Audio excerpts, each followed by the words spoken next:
miles away from our kids, we make it a regular practice to pray for our children and to pray for family that's on the East Coast. And there's lots of different ways to pray. Prayer is a personal conversation between you and God. And it's just a moment to take solace and ask God to watch out for those people that you love and care about, and sometimes people that you don't even know and love and care about. We have prayer teams here at the Rescue Mission. Once a month, the first Wednesday of the month, we lock down the boardroom here and we have an hour of power.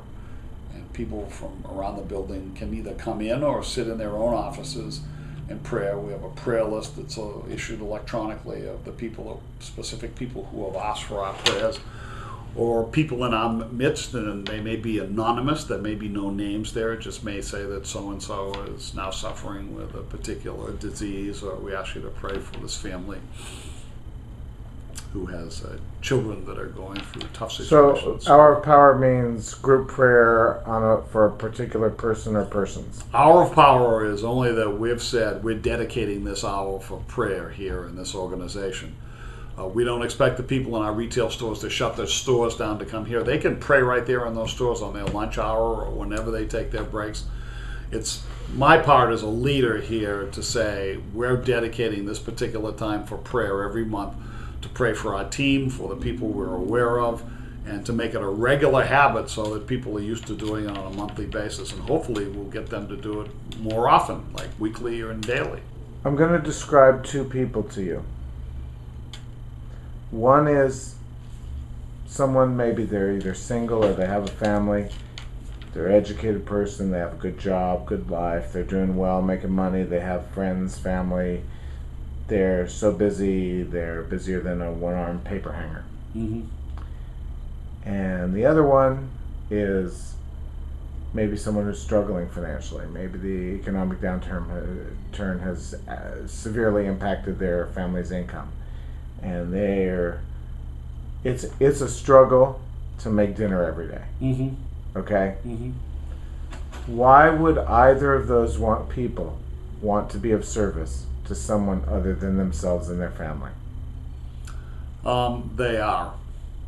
Yesterday, the lady who was filling in for a full-time volunteer person, who just buried a 23-year-old daughter this weekend with stage 4 cancer, said when people volunteer here, they have to go and have these screens done. It costs $18. It's a security check, and we have a company that verifies that they're not felons, they don't have any Pedophiles. Well, with pedophiles and folks that have been convicted of elder abuse, we don't take as clients and we don't take them as volunteers. So it's part of our.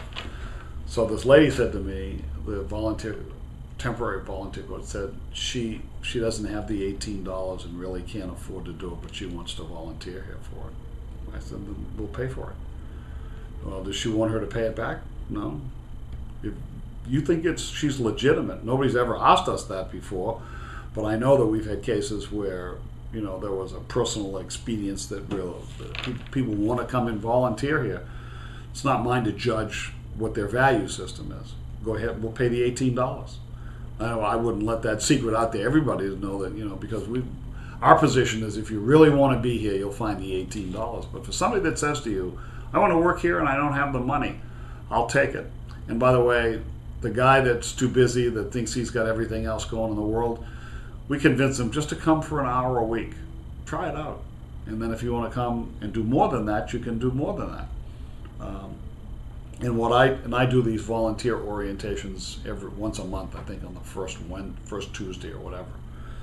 And I always tell people, I used to volunteer a lot. And at some point in my life, I thought that I was always leaving a piece of my goodness behind for somebody less fortunate to appreciate. Some piece of goodness that I carved out of my system. And what I learned over time by volunteering is that I always took more away than I left. And that's what they're going to find out. I tell them, and I guarantee you that after you come here a couple of times, you're going to feel the same way, that these people give so much back to you just by saying thank you, or the look on their face, is you're going to feel the same way. that you're not leaving a lot here. You came here to do something, but you're getting so much more back in satisfaction. Thank you. I'm very interested in finding out about having a calling. Could you describe your own calling and how you knew you were called, and if you're aware of any way to self-generate a call? Well, I'm not sure about self-generating it, but I think I described to you a period in my life when I was spending a lot of time with community organizations. And probably 20 years ago, I started getting larger, more significant jobs in my church environment. So in the churches, they call them the pillars and the posts. The pillars of the church are the spiritual leaders, and the posts are generally the folks who take care of the building and take care of the finances and Give the run money. the administration side of the business. So I was kind of a post for a long time. So I was involved in church activities and usually the men's fellowship, wherever that was, and but mostly a post. And I went to a program called Cursillo, which is actually a 3-day weekend that's done by the Catholic Church. And they kind of figured out that if you don't get the husband first, you send the wife and then the husband, you never get them, so the husband has to go first. And I took this Cursillo weekend. It was kind of a mountaintop experience for me. It's 3 days. They take your watch away, and you spend a time with a table group, and you get letters from people during the period you're there. And it's not until the last day you kind of figure out how this whole thing works. It was a pretty huge experience for me.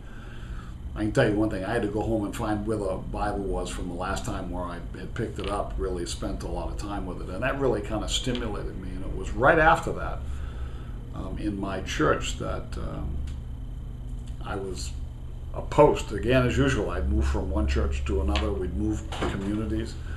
And I was still a post, the guy that would make sure the building was okay. And they asked me to take on a much higher spiritual, to become a deacon and to be ordained.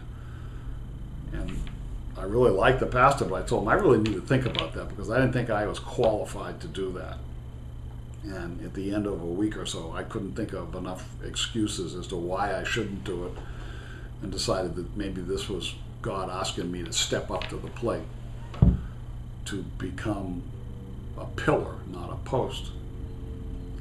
And that 5 or 6 years was a real huge spiritual enlightenment for me. And as I moved out of Massachusetts and went to Rhode Island for a few years and then came to California, that stirring about being a pillar, not just a post, has followed me. And I think that was the turning point in my life, spiritual life, that I decided that I needed to be more visible, to be more part of providing spiritual guidance or support than just making sure keeping the roof on. Yeah, putting the roof on, fixing the leaks, keeping the sinks running. So would you say that the pastor that invited you to be a deacon, when he made that request of you, that was God speaking through him to you? I think it was, because I went back to him and asked him, what are you looking at that I don't see? Because quite frankly, I was taken back. I was always pretty satisfied being A post. kind of the business guy that took care of the post side of the business. And when he asked me, I never saw myself in that light. And all of a sudden I was forced to think of myself in a different way.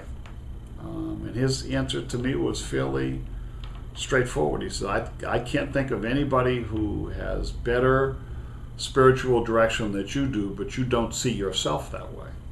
And I hadn't. And that's kind of, in the last 25 years, is what kind of kicked me off into taking more leadership positions, not only in the church, but in other places where I could spiritually make a difference. And I've fairly enjoyed that. It's been a learning experience for me. I'm always humbled. I mean, I can't sit here and quote you 45 Bible verses from the top of my head.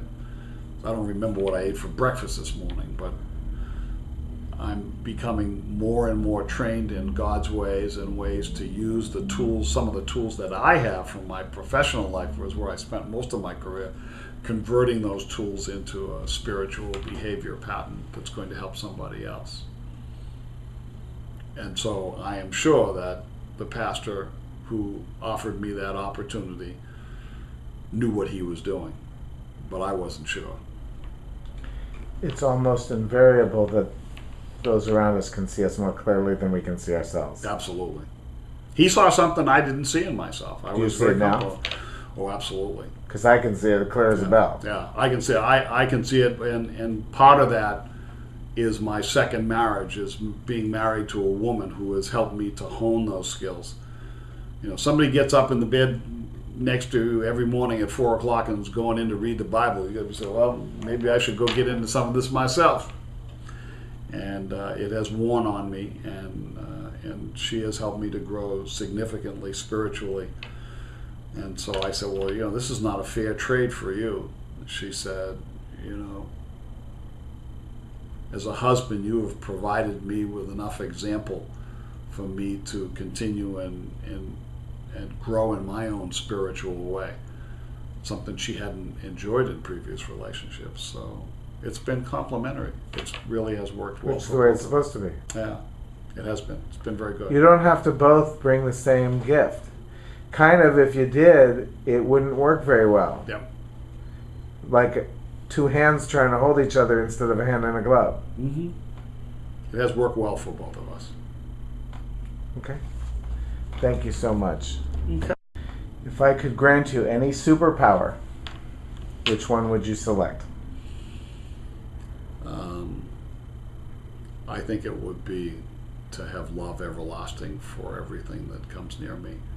We're all human beings. This is a tough business, tough clients, tough people, and some of these people really disregard life in and of itself in any manner and come here so broken and wounded that, you know, we have to grab ourselves every now and then just to remember that we're here to service this entire population. Not just the nice ones. Not just the nice ones, the ones who sue us, the ones who come in and make it difficult for us to operate because they don't want to be managed.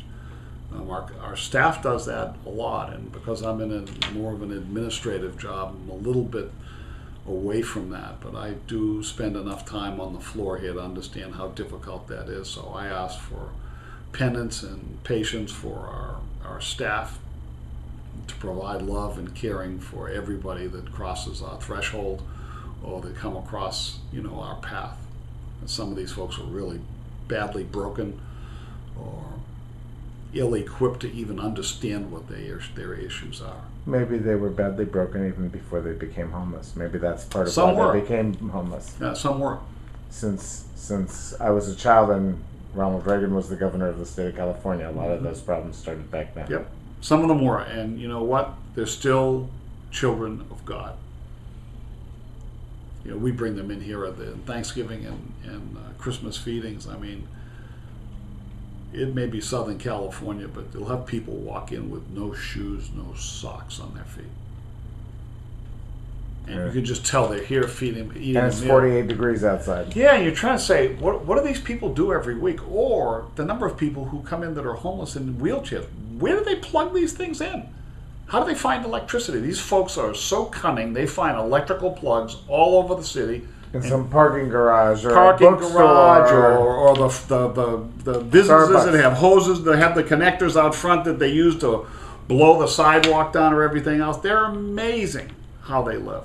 In wheelchairs. How do they get into the bathrooms? Just amazing. It's a wake-up call. And for our clients, we put our clients at the tables to talk to the folks that are coming in for the meals that day. Talk to them a little bit about our program. Try and get them interested in getting off the streets. And at the end of the day, we have a debrief with them. And they all said, oh my God, was I that bad when I came here? And you say, don't you remember? Yeah, well, they mostly don't. They remember their newer state in life. So it's always a wake-up call about having to love, having to smile, to be charming, to have a kind word, to give somebody a scripture or just a peaceful moment. takes energy some days. Thank you very much for meeting with me and doing this interview. It was my pleasure.